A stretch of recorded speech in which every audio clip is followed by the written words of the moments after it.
ça va être la même chose que tout à l'heure à l'Est. Donc je m'excuse pour la répétition pour ceux de l'Est, mais ils disent que la répétition c'est la mère des sciences. C'est que ça vaut. Alléluia. Gloire au nom de Jésus. Alléluia. Le Seigneur est bon, il est très très bon. Amen. Exode 1, versets 8 à 12. C'est là où nous allons aller aujourd'hui. Si vous l'avez trouvé, dites Amen. Si vous cherchez encore, dites j'arrive. Alléluia. Exode 1, verset 8 nous dit, il s'éleva sur l'Égypte un nouveau roi qui n'avait point connu Joseph. Il dit à son peuple, voici les enfants d'Israël qui forment un peuple plus nombreux et plus puissant que nous. Alors montrons-nous habiles à son égard, empêchons qu'il ne s'accroisse et que s'il survient une guerre, il ne se joigne à nos ennemis pour nous combattre et sortir ensuite du pays. Et l'on établit sur lui des chefs de corvée, afin de les accabler de travaux pénibles. C'est ainsi qu'il bâtit de villes de Python et de Ramsès pour servir de magasin à Pharaon. Mais plus on l'accablait, plus il s'est multiplié et s'accroissait. Et l'on prit en aversion les enfants d'Israël. Plus on l'accablait, plus il s'est multiplié et croissait.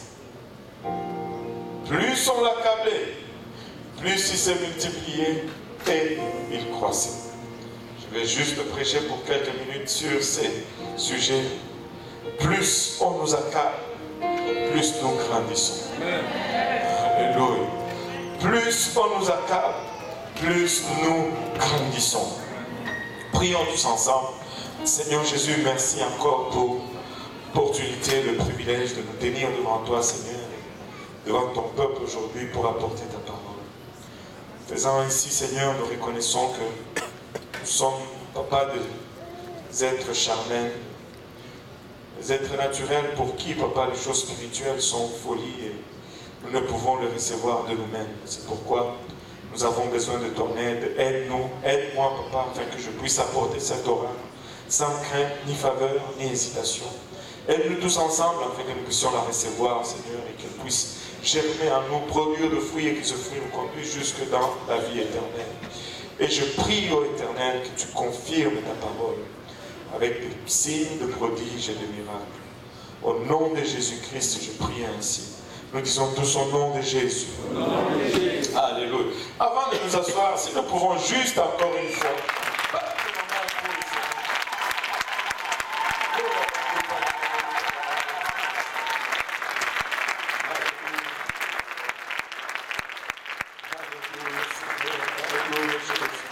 Et vous pouvez vous asseoir.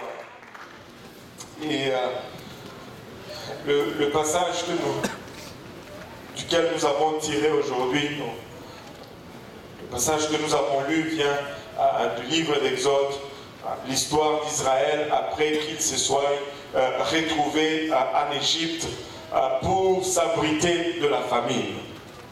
Vous savez, Israël a été conduit en Égypte sous la direction de Dieu. C'était Dieu qui a envoyé Israël en Égypte. Et le fait qu'ils aillent en Égypte avait un but précis, un but particulier, c'était de les abriter de la famine. Du temps de Joseph, Joseph, après avoir été vendu par ses frères en Égypte, il s'est retrouvé en Égypte et de la maison de Potiphar en prison, de la prison au palais de Pharaon, où il a interprété le rêve de Pharaon. Et il a ainsi acquis la deuxième position dans tout le royaume d'Égypte, sauvant ainsi l'Égypte d'une famine certaine. Mais la famine n'était pas restreinte à l'Égypte seulement. La famine frappait toute la région. Et lorsque Israël s'est retrouvé dans la famine, la seule place où ils pouvaient acheter le grain, c'était en Égypte. Ils ont envoyé, plutôt Jacob a envoyé ses enfants en Égypte. Et éventuellement, Joseph s'est révélé à ses frères. Et la suite de cela, c'est que tout Israël s'est retrouvé en Égypte pour aller se cacher de la famine. La famine, selon la prédiction de Joseph, devait durer 7 ans. 7 ans de famine a accablé la région. Et Israël s'est retrouvé dans une place de prestige en Égypte à l'abri de la famine. Permettez-moi de vous suggérer un peu ceci. Quand ils sont rentrés en Égypte, ils sont rentrés avec clairons et fanfares. Ils ont été invités par le roi. C'est sous invitation royale qu'ils sont entrés en Égypte. Ils ont été accueillis. Leur famille était considérée comme une famille de dignitaires. Et au fait, ils ont eu les meilleures des terres de l'Égypte. Le delta du Nil, c'est la partie la plus fertile de l'Égypte. C'est là où Israël s'est retrouvé dans un territoire étranger, mais comme dignitaire, comme noble, comme avec beaucoup de respect, avec beaucoup d'honneur, ayant contact direct avec le pouvoir. Mais il devait rester là pour le temps de la famine. Mais la famine est passée. Israël a continué de rester. Israël n'est pas resté 10 ans de plus. Israël n'est pas resté 50 ans de plus. Là où nous sommes en train de le lire, c'est plus de 400 ans qu'Israël s'est trouvé déjà en Égypte. 400 ans pour une famine qui devait durer 7 ans. C'est un peu exagéré. Je ne sais pas si vous allez convenir. C'est plus de 400 ans, 430 ans pour 7 ans de famine. C'est un peu trop. Ils ont pris goût à l'ail, ils ont pris goût au poireau de l'Égypte, au point où ils ont oublié la terre promise. La terre promise pour Israël n'était pas l'Égypte, la terre promise pour Israël c'était Canaan. Mais ils se sont contentés de ce qui était temporaire. Ils se sont contentés de ce qui était pour un moment. Et ils en ont oublié, au fait, la promesse de Dieu. Content de voir la sœur Viviane de retour. Alléluia. Des fois, il y a des flashs qui me reviennent. Alléluia. Gloire au nom de Jésus. Maintenant, regardez ceci. 400 ans où ils se sont contentés de ce qui était temporaire. Ils ont oublié la promesse de Dieu. Vous savez, très souvent, quand nous faisons cette même erreur, nous nous retrouvons dans des problèmes comme Israël s'est retrouvé dans des problèmes. Vous savez, le monde dans lequel nous vivons, c'est temporaire. Ce n'est pas notre destination finale. Notre terre promise, ce n'est pas le Canada. Même s'il y a un D de plus dans le Canada. Souvent quand je parle à la terre promise, je dis Canada, non Canada, il faut enlever un D. Regardez, notre terre promise, ce n'est pas ici sur terre. Et chaque fois que l'enfant de Dieu perd la perspective de ce qui est céleste et commence à se concentrer sur ce qui est temporaire et terrestre, il se retrouve toujours dans des problèmes. Il se retrouve toujours en esclavage. Israël est resté tellement longtemps qu'ils en ont oublié qui ils étaient. Vous savez, nous pouvons nous identifier un peu à Israël. Nous vivons le même syndrome. Vous savez, je suis venu au Canada en 90, mai 90, je suis arrivé ici. Après 20 ans, je suis retourné pour la première fois au pays, au Congo. Avant de partir, vous savez, j'étais comme, j'ai hâte de retourner chez nous. J'ai hâte de retourner chez nous. Je voulais retourner chez nous. Je ne savais pas que j'avais déjà oublié qui j'étais au fait. Et je suis retourné chez nous, j'étais complètement déboussolé. Je n'arrivais pas à m'identifier à ce qui se passait. Je vous dis, après une semaine, j'appelais mon épouse, je lui disais, j'ai hâte de retourner chez nous. J'ai hâte de retourner chez nous. Parce que tu ne sais plus où chez toi c'est. À force de rester trop longtemps à une place, tu en perds ton identité. Écoutez, nous ne pouvons pas arriver à une place où nous perdons notre identité. Nous Nous sommes célestes, nous ne sommes pas terrestres, nous sommes juste des passages. Notre objectif, ce n'est pas cette terre, notre objectif, c'est ce qui est à venir, c'est ce qui est céleste, c'est ce qui est éternel. Ceci est temporaire. Tout ce que nous voyons est temporaire et aura une fin. Alléluia. Mais les promesses de Dieu vont endurer jusqu'à la fin. Jusqu'à la fin. Israël était dans un état où ils ont même oublié qui ils étaient. Laissez-moi vous dire, j'ai été choqué en lisant ces passages. Et regardez cela avec moi. Le verset 9, la Bible nous dit... ce roi qui s'est élevé sur l'Égypte, il dit à son peuple, regardez ce qu'il dit à son peuple, voilà les enfants d'Israël qui forment un peuple plus nombreux, que tout le monde dise plus nombreux, et plus puissant, que tout le monde dise plus puissant que nous.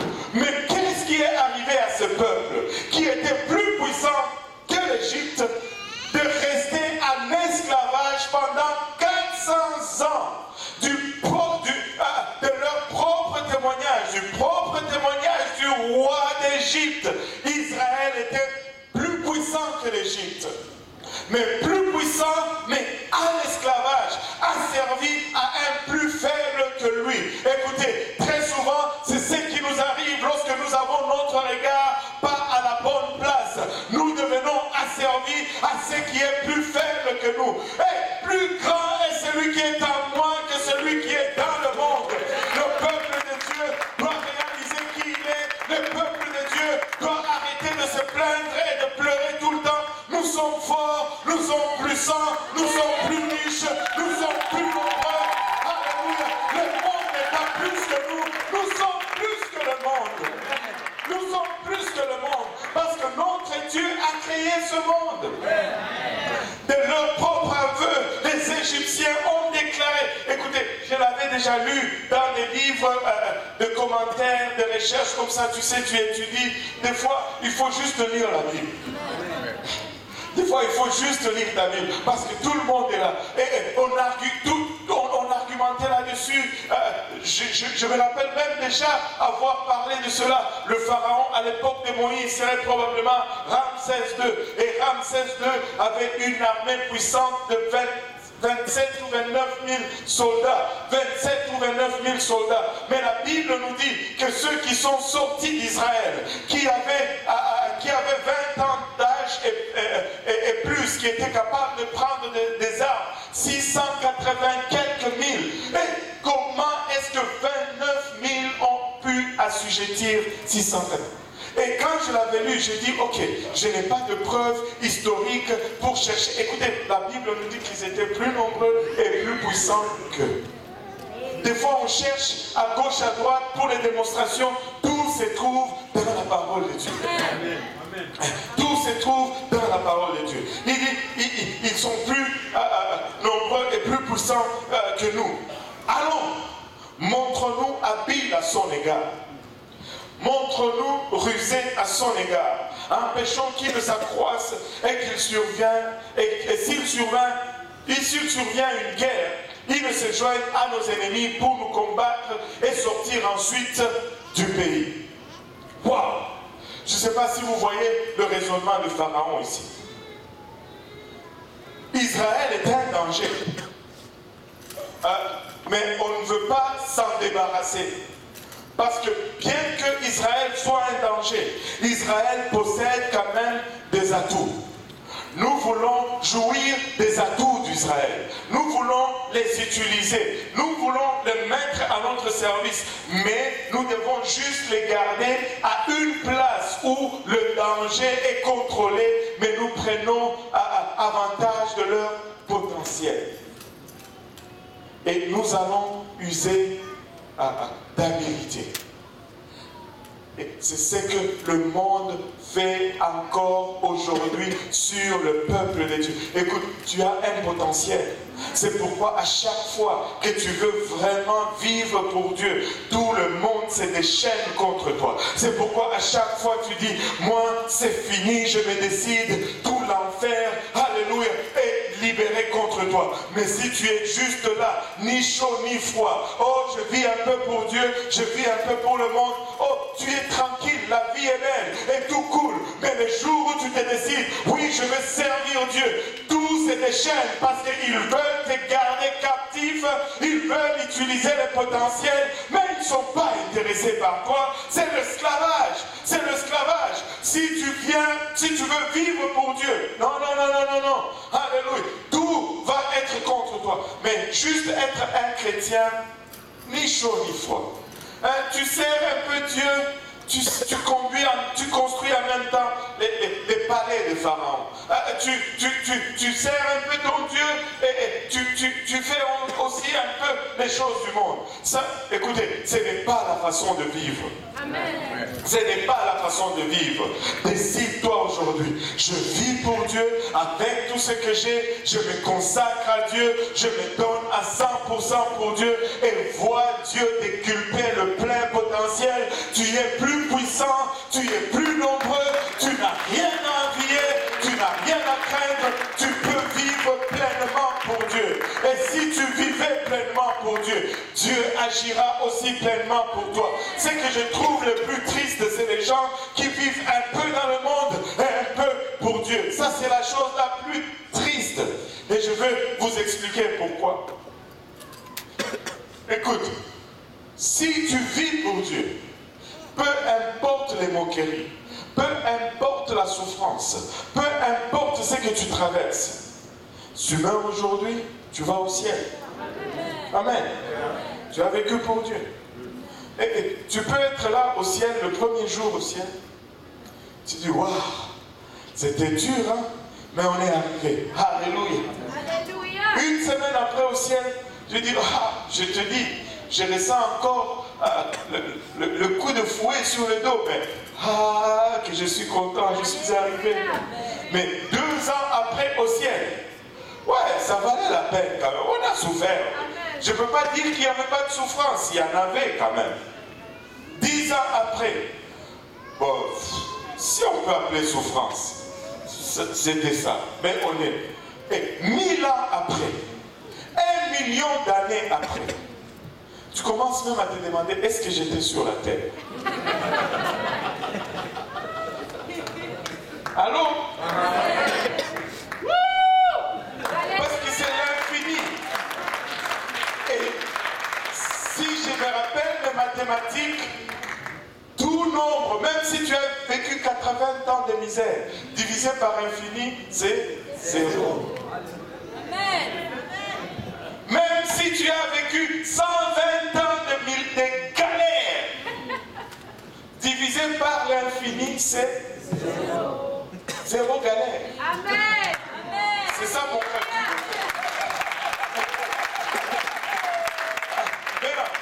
Regarde ceci. Mais si par contre tu dis, oh moi, bon, tu sais, les discours, boogie woogie, c'est, moi j'ai, comment ça, c'est bien, et toutes ces choses. Ouais, tu manges un peu, tu manges là, la trompette sonne. Écoutez, nous devons être prêts. 70 ans d'existence d'Israël. La génération qui a vu cela arriver ne va pas passer. 70 ans qu'Israël a été formé. Alléluia. Retournons un peu. Toi tu dis, oh, je veux jouer un peu. De toutes les façons, Pasteur Serge ne sait pas, il ne m'a pas vu. Le problème, ce n'est pas Pasteur Serge. Il y en a un autre qui a les yeux tout autour de la tête. Et il voit partout. Partout. Là, que Dieu nous aide. La trompette sonne, tu n'y arrives pas. Je te dis, un seul jour en enfer, tu vas oublier tous les plaisirs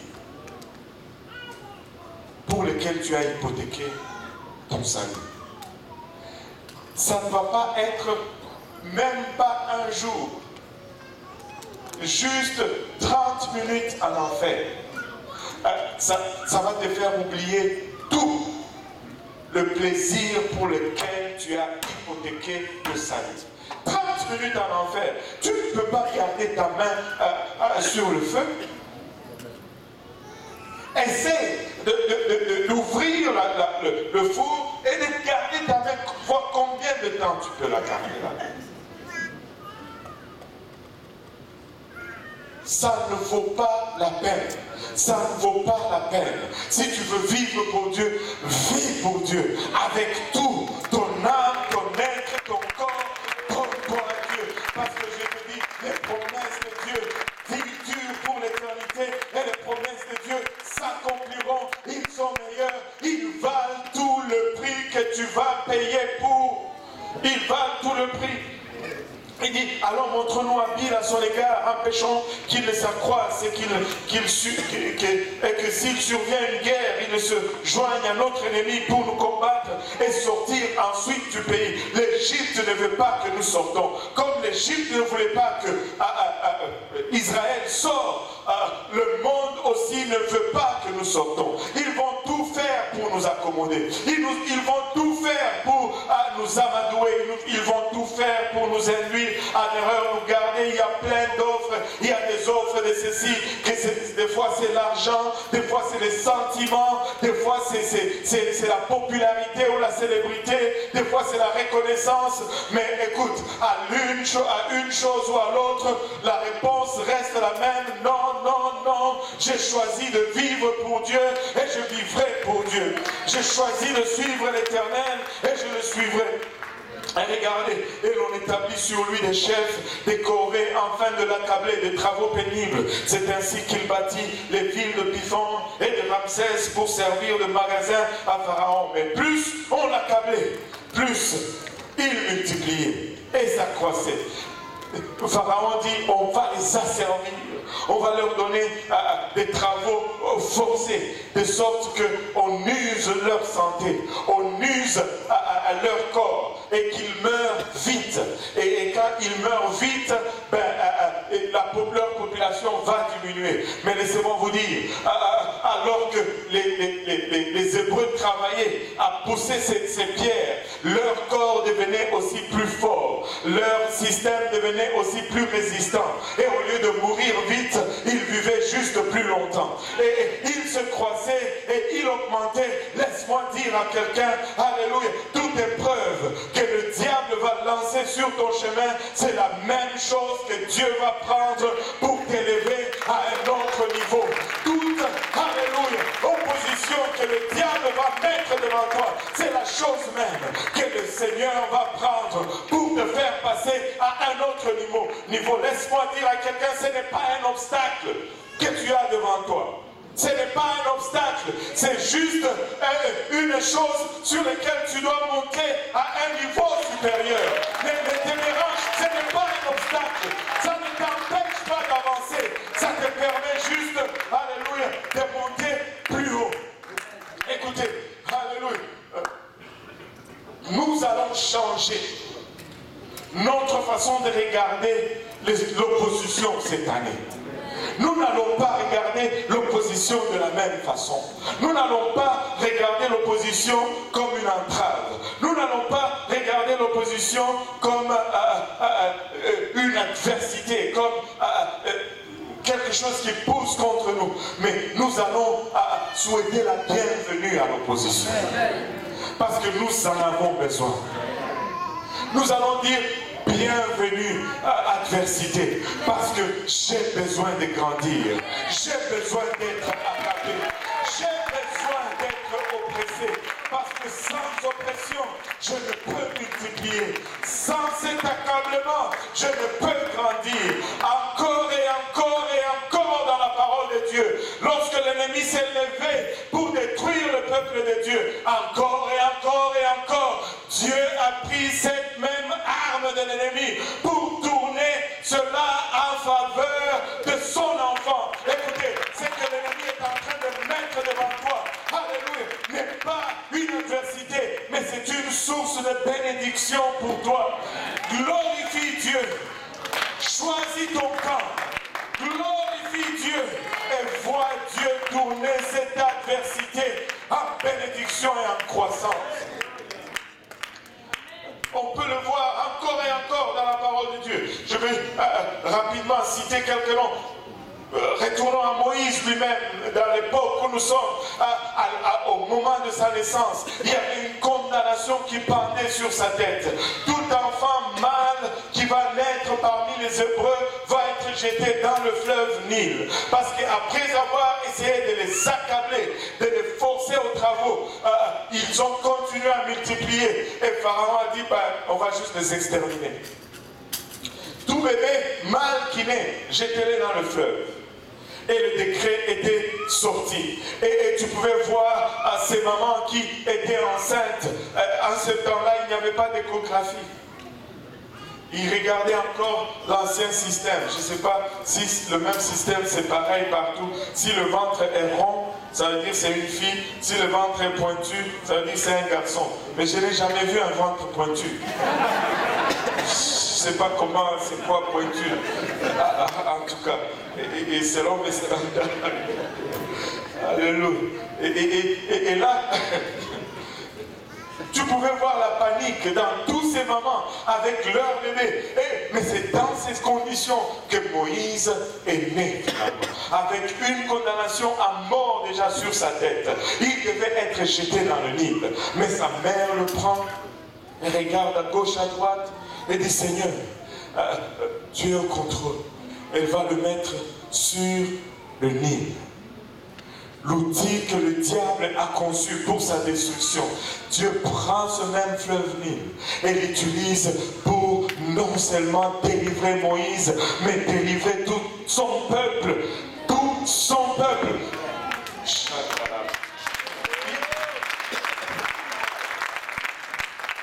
Écoute, ne fais pas traîner la délivrance de ta famille. Embarque avec le plan de Dieu. Ne fais pas traîner la délivrance de ton peuple.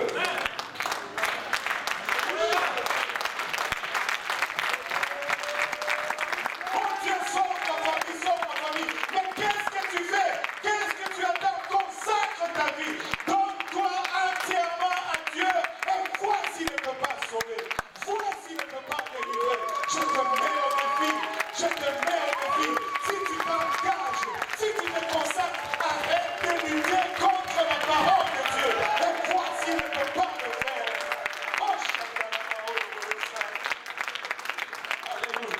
Nous avons pour longtemps été témoignants amorphes, non engagés, qui brisons toujours nos engagements. Et lorsque ça ne marche pas, nous voulons shifter le blâme sur Dieu. Non, nous sommes à blâmer. Dieu ne change pas. Il est le même hier, aujourd'hui et éternellement. Comme il a sauvé la famille de Noé, il peut sauver ta famille. Mais il faut que tu construises cette tâche. Il faut que tu l'enduises à l'intérieur et à l'extérieur. Il faut que tu construises cette tâche selon le plan de Dieu, pas selon tes convenances. Oh Seigneur, aide-nous, Papa. Aide-nous, Seigneur Jésus. Écoutez, non seulement Moïse a été délivré de cette mort qui pendait sur lui, mais tout le peuple d'Israël est sorti d'Égypte avec une main forte. Et Moïse n'est pas le seul cas. Souvenez-vous des 3 jeunes Hébreux. Ils étaient à Babylone. Et le roi sort un décret. Au son de la musique, tout le monde va se prosterner et adorer Dieu. Et vous savez, le moment est arrivé. La musique a sonné. Tout le monde dans le pays, à part 3 juifs. Je ne sais pas s'ils avaient déjà l'heure qu'ils parlent ou pas, mais on pouvait les distinguer. Écoute, toute la ville à terre, les 3 seuls debout, ce sont ces 3-là. Parle d'être mis en évidence. Parle de ne pas passer inaperçu. Allô? Tu dis au pasteur, cette affaire de sanctification, ça nous rend trop remarquables. Justement,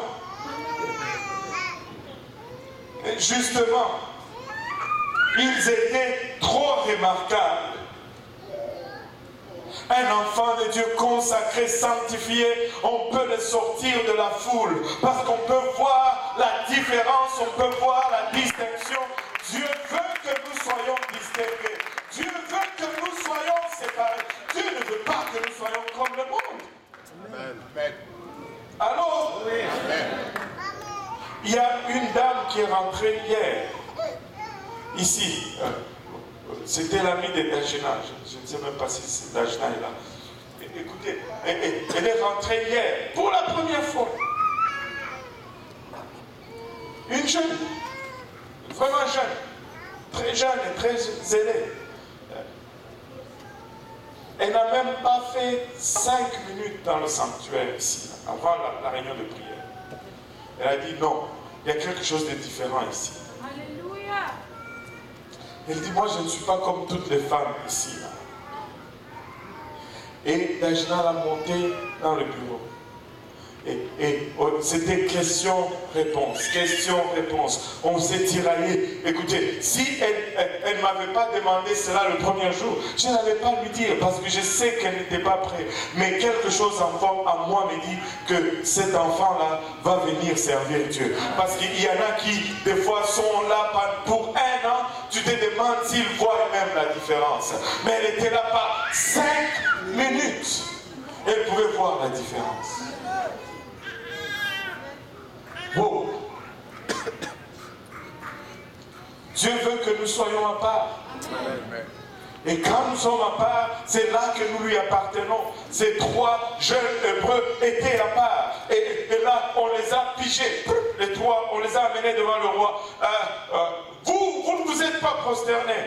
Le roi était gentil. Et le monde va faire cela avec vous. Ok, c'est pas grave. Peut-être que vous n'avez pas vraiment entendu la musique. Je vais donner l'ordre, c'est qu'on rejoue la musique. Et si vous vous prosternez, ça va être correct. Les 3 jeunes Hébreux disent, non, pardon, roi.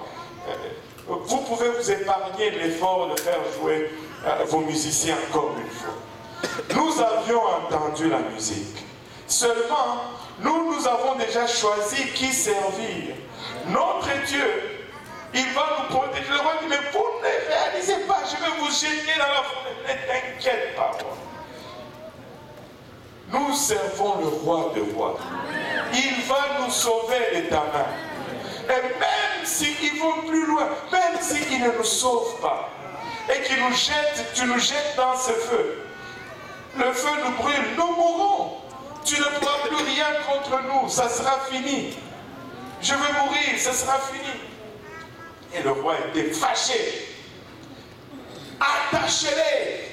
On les attache. Et pour faire une moquerie, on les a habillés comme les sacrificateurs vont adorer. Ça, c'était la première erreur. Rentre seulement dans l'esprit d'adoration. Révèle seulement ton habit d'adoration. Et vois si Dieu va rester indifférent. Alléluia. Mais ils sont là, ils chauffent la fournaise 7 fois. Deuxième erreur. Tu as dit combien de fois? 7 fois.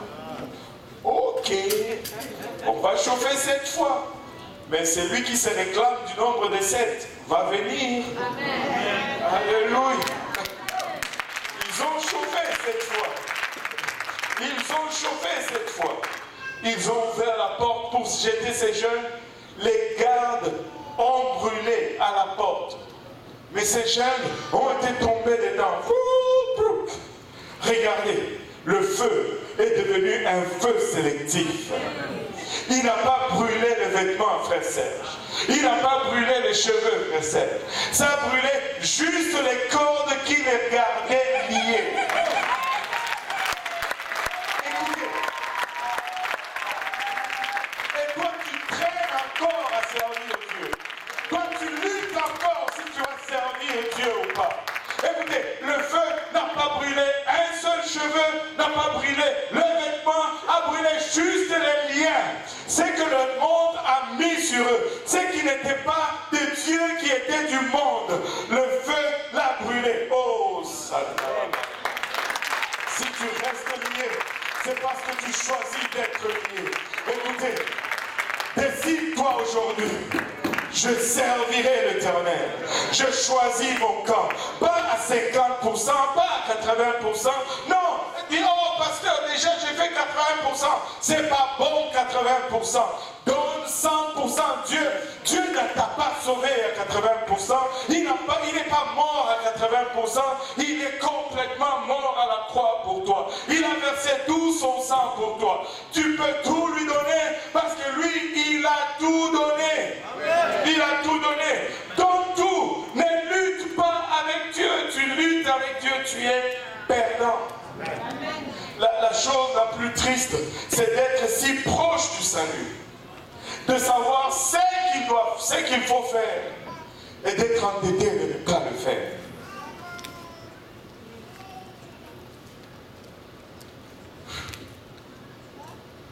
Oh, Seigneur. Les 3 jeunes Hébreux sont sortis du feu, vivants. Et regarde, le roi regarde dans le feu. Il dit, mais on en a acheté 3. Mais j'envoie un 4e. Qui a l'apparence de fils de l'homme. Écoute, le Seigneur ne te laisse jamais traverser une épreuve seul. Avant même que tu rentres dans l'épreuve, il y est avant toi. Il y est avant toi. On peut continuer.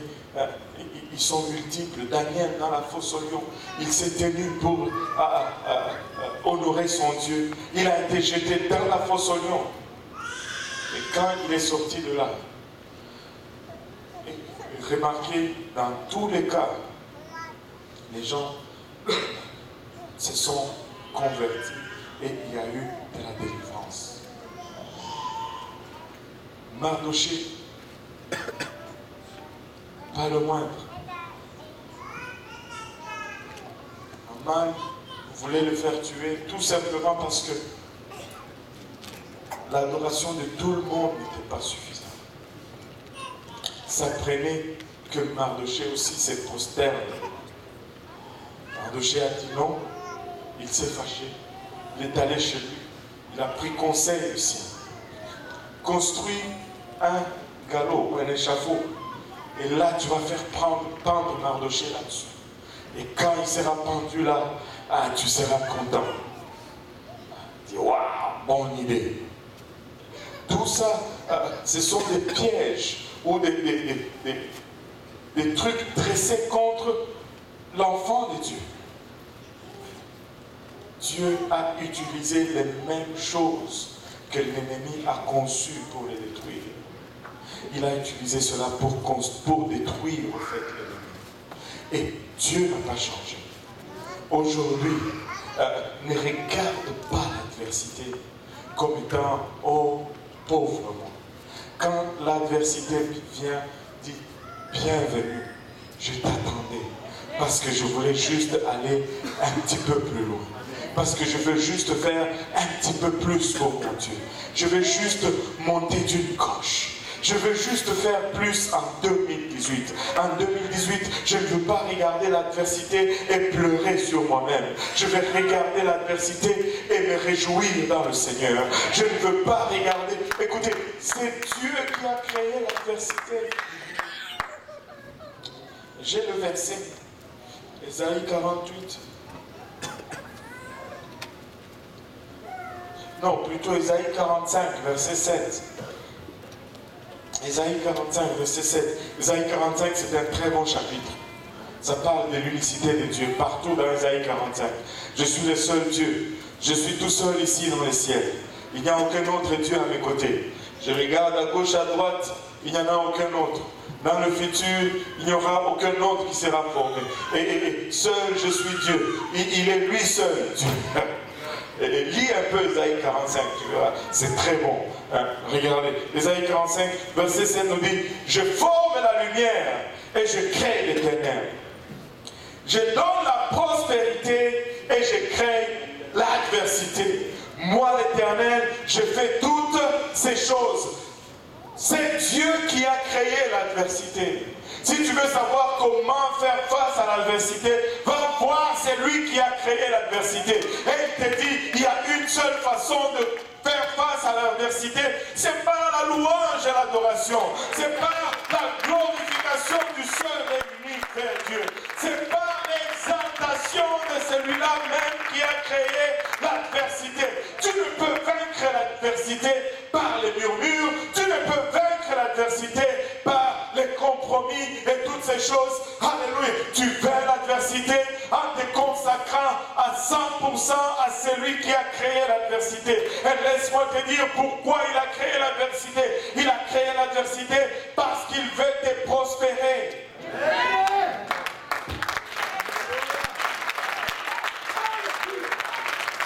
S'il n'y avait pas d'adversité, il n'y aurait pas de prospérité. Regarde.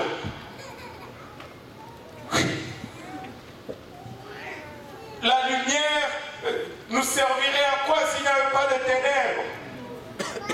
Et vice versa. C'est parce qu'il y a les ténèbres qu'on apprécie la lumière. C'est parce qu'il y a l'adversité qu'on apprécie la prospérité.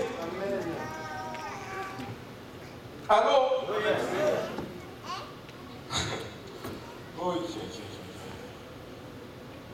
Nous allons presser. 2018, nous n'allons pas nous plaindre. Nous allons adorer. À la place d'une complainte, nous allons élever des cantiques. Nous allons remplacer nos complaintes par des cantiques. Amen. Regardez. J'ai dit ceci à l'église de l'Est ce matin, mais à l'ouverture du service, je n'avais vraiment pas besoin de le dire, mais je veux vous le dire quand même. Tu sais, il ne fait pas beau dehors aujourd'hui. C'est moche, il neige, c'est de la slush, c'est juste crack. Des fois, même quand il fait froid, c'est mieux que ce qu'il y a dehors. Là. Mais tu t'es levé le matin. Tu as pris ta douche. J'espère.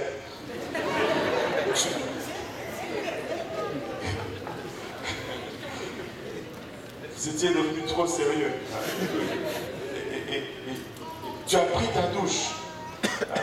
Tu as bravé le climat. Tu as déneigé ta voiture si tu en avais une. Tu es allé attendre dehors pour l'autobus s'il fallait prendre l'autobus. Et tu as bravé tout ceci, tu es arrivé ici. Il y en a, ceux d'entre nous, les Barbosa, ils ont eu un accident en venant. Mais Dieu nous a épargnés à nous autres des accidents. Nous sommes tous arrivés, nous sommes tous là. Et là, tu arrives là, ça chante, tu es assis. Moi, je ne suis pas content. Maman, regarde un peu. Tu as déjà payé le prix. Ça t'a coûté pour être ici. Et là, tu arrives là, tu ne veux pas adorer. C'est quoi le problème? Tu as déjà payé le prix. Donc tu vas laisser le prix que tu as payé être gaspillé pour rien et rester là. Bon, je ne veux pas adorer. Tu es en train de te faire voler ce que tu as déjà payé pour. Adore Dieu comme tu n'as jamais adoré. Adore-le.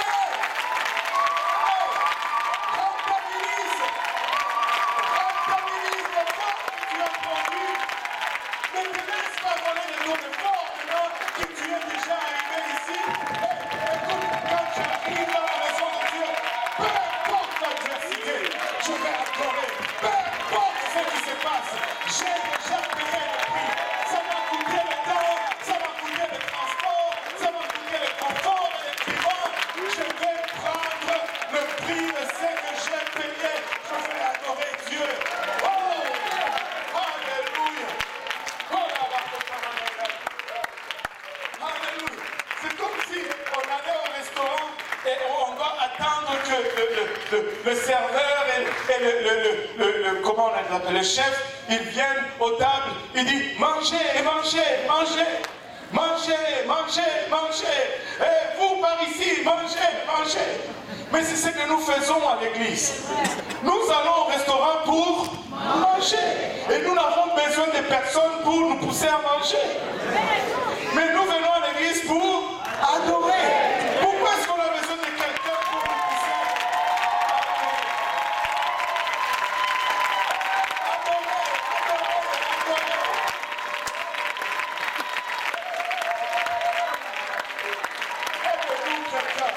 Je refuse de me faire connaître de l'adoration. Je refuse de me faire connaître de l'adoration. J'ai commencé à lutter contre cette diable. Ça fait déjà 18 ans. Je ne peux pas gaspiller ce que j'ai déjà acquis dans le Seigneur. Je refuse de compromettre maintenant. Oh, je refuse, alléluia, d'être tranquille en Sion. Je refuse. Alléluia, je refuse. Alléluia. Psaume 65, verset 2 nous dit, avec confiance en Dieu, on te louera dans Sion. Avec confiance, on te louera en Sion.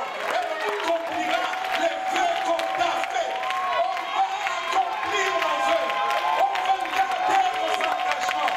On va faire pour Dieu. On va vivre le réveil. Alléluia. Oh, chacun la parole de la sainte. En 2018, on va le faire. En 2018, j'ai refuse. Ça m'a déjà coûté de vivre pour Dieu. Écoutez, ça nous a déjà coûté. Ça nous a déjà coûté. Et nous n'allons pas laisser le prix que nous avons investi dans ceci être perdu. Nous allons presser. Nous allons louer comme nous n'avons jamais loué.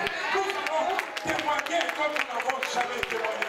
Nous allons prier comme nous n'avons jamais prié.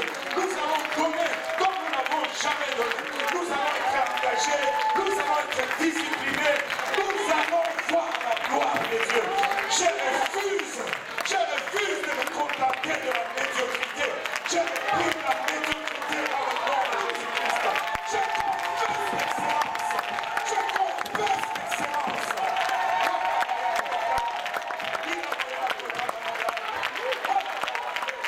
Alléluia. Je refuse de chrétien médiocre. Écoutez, si tu veux chanter médiocrement, arrête de chanter. Assis-toi, quelqu'un d'autre va chanter. Si tu veux évangéliser médiocrement, reste chez toi. Quelqu'un d'autre va évangéliser. Si tu ne veux pas obéir à la parole de Dieu, reste à la maison. Quelqu'un d'autre va y obéir. Mais laisse-moi te dire, alléluia, choisis aujourd'hui qui tu vas servir. Mais moi, je vais servir l'Éternel. On va vivre pour Dieu. On va vivre pour Dieu. On va le faire. On va le faire. Sans compromis. On ne va pas négocier avec Dieu. On ne va pas lui demander de diminuer la barre. On ne va pas lui demander de baisser les standards. On va lui demander d'augmenter les standards. Parce que nous voulons le faire.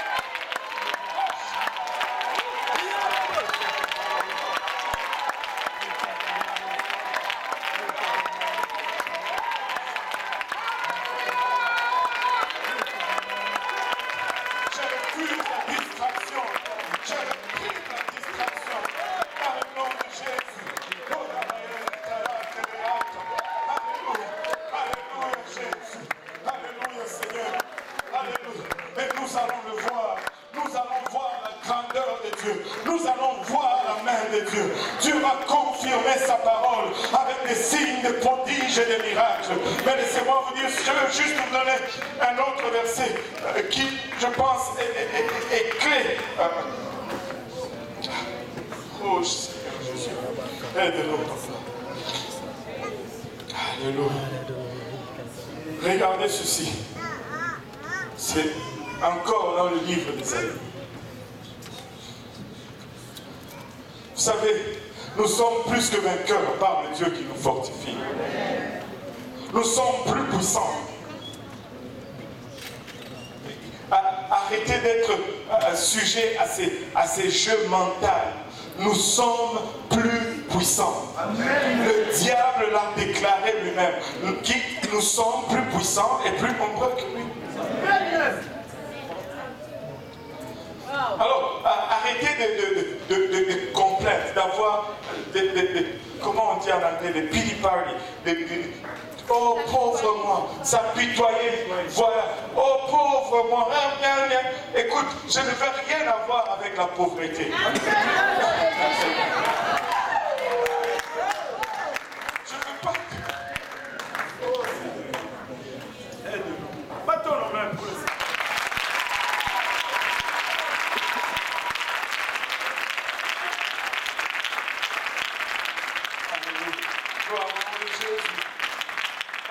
L'adversité, laissez-moi vous dire. Dieu. Je veux vous donner le verset. Asseyez-vous pour le moment. Je veux vous le donner, mais laissez-moi vous donner un peu cet exemple qui est arrivé. Je parlais avec le frère Emeric, il est venu à la maison. On parlait un peu de ce qui s'est passé au Togo. Et il a commencé à me dire, à son retour du Togo, tu sais, quand tu reviens d'Afrique, tu es lessivé. Allô? Je dis financièrement, pas que tu propre, non, financièrement. Souvent quand tu vas en Afrique, tu rentres, et ça te prend un cure spécial pour remonter financièrement. Mais il est parti pour son deuil, le pauvre. Il est revenu encore plus lessivé. Donc il avait une voiture, une Hyundai Elantra qu'il utilisait et qu'il avait acheté à $5 000. Il rentre de l'Afrique, après avoir baptisé ses beaux-parents, après avoir créé des troubles là-bas, et il rentre ici, le diable l'attendait, prend sa voiture, choqué, le moteur meurt.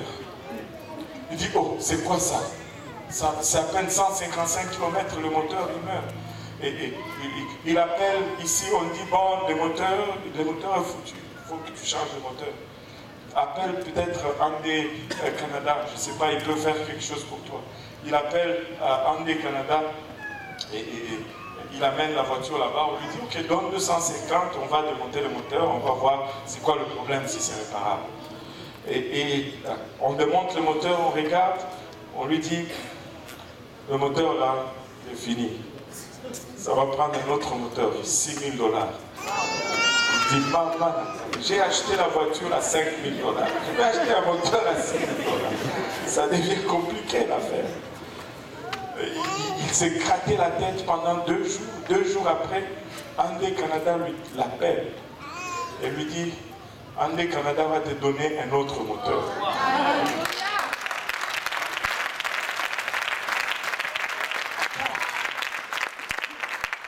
Pas juste un autre moteur neuf.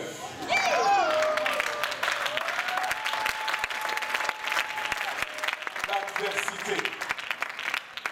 Il avait commencé à 150 000 km, il repart à 0. 0 kilométrage. Tout neuf. L'adversité. L'adversité. Il faut accueillir l'adversité. Il faut accueillir l'adversité. Et Hyundai Canada l'appelle encore, lui dit, ton moteur vient de la Corée. C'est là qu'ils font ces choses-là. Et quand ça va arriver, on ne peut pas le faire tout de suite, mais dès que le moteur arrive, pendant le temps qu'on va faire les travaux, on va te donner une voiture de courtoisie.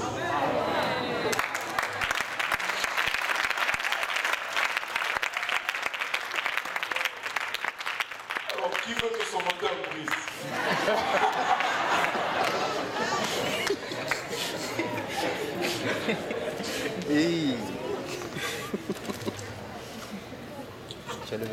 Regardez maintenant ce verset avec moi, ouais, avec ça. Si on peut se lever tout ensemble. Ésaïe 54, 17. La Bible nous dit, toute arme forgée contre toi sera sans effet. Et toute langue qui s'élèvera en justice contre toi, tu la condamneras.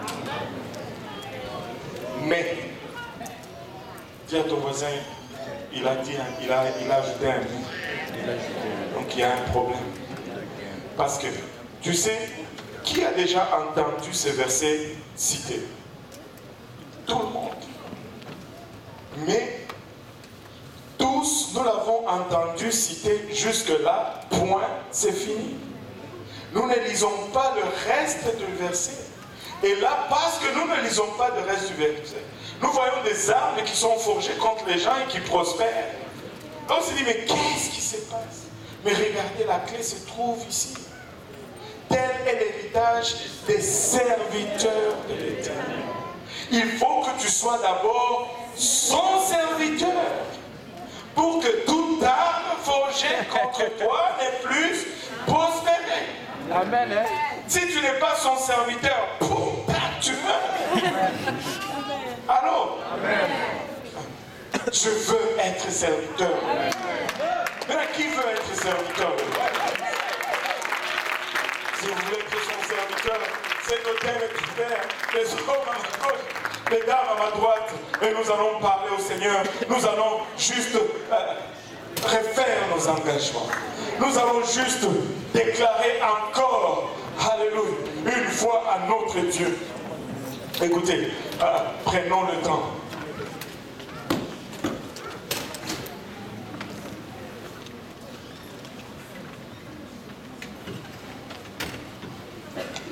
Je veux juste renouveler mon engagement vis-à-vis du Seigneur.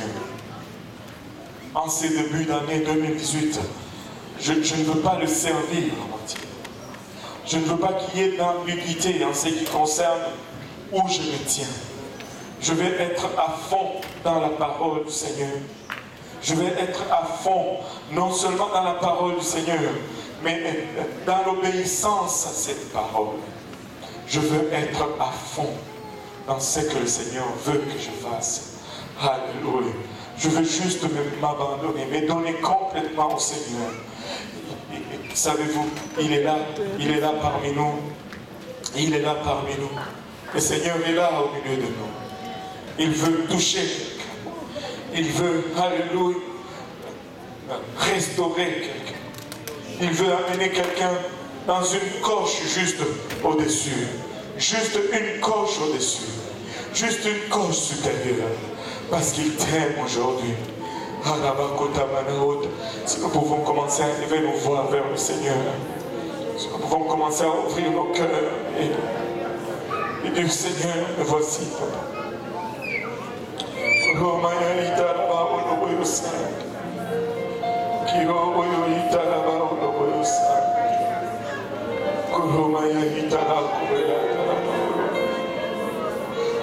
Papa, c'est ton église. C'est ton peuple, Seigneur. Papa, c'est ton église, Seigneur, que tu t'es acquise au prix de ton sang, au prix de ta vie, Seigneur Jésus-Christ. Maintenant, tourner ta face vers nous, Seigneur Jésus. Ces débuts d'année, Papa. Sonde les cœurs d'un chacun, rencontre-nous au lieu de nos besoins, Seigneur. Papa, place à nous ce désir, Papa, de l'excellence, Papa. Et Papa, et cette haine, Papa, de la médiocrité, Seigneur. Nous voulons exceller, Papa, dans ta présence. Nous voulons exceller dans ton œuvre, Seigneur. Nous voulons nous éloigner de tout orgueil, Seigneur. Papa, il a bachata de tout désir de reconnaissance, Papa.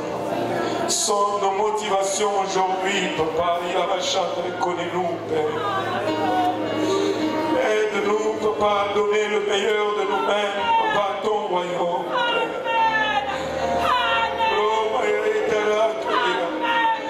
Ne laisse pas, Seigneur, Pharaon, ce monde, tirer le meilleur de l'habilité que tu as mis en nous, Seigneur.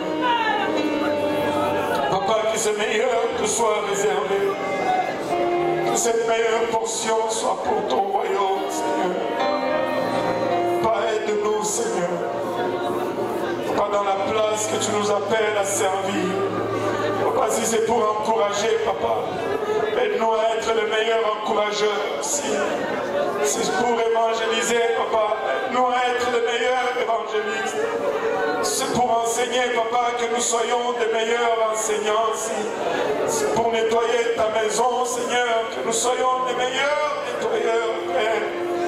Si c'est pour donner, soutenir, Seigneur, que nous donnons, Seigneur, de bon cœur, Papa, il a chata sans réserve, Seigneur.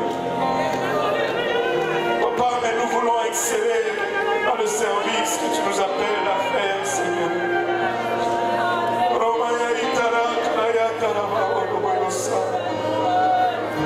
Nous voulons répondre lorsque tu nous appelles à prier, Papa.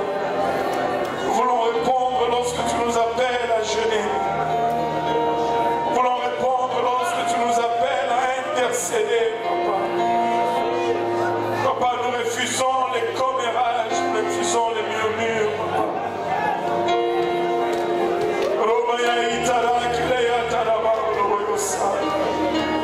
Parce que c'est ton peuple, Seigneur. Parce que c'est ton église, Papa. Élève-toi donc au milieu de celle-ci, Seigneur. Papa, nous accueillons l'adversité, Seigneur.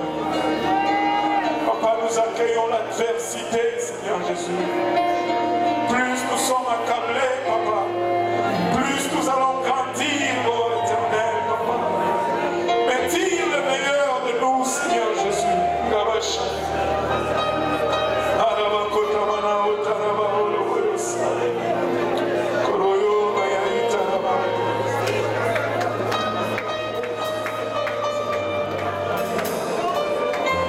Alléluia, alléluia, alléluia, Jésus.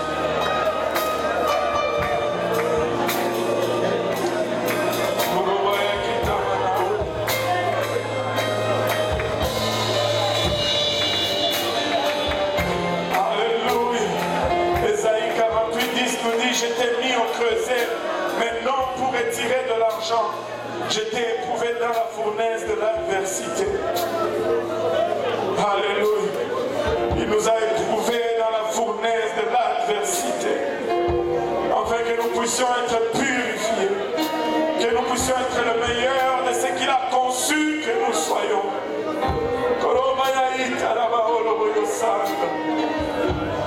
Je vais juste m'abandonner. Je vais juste m'abandonner.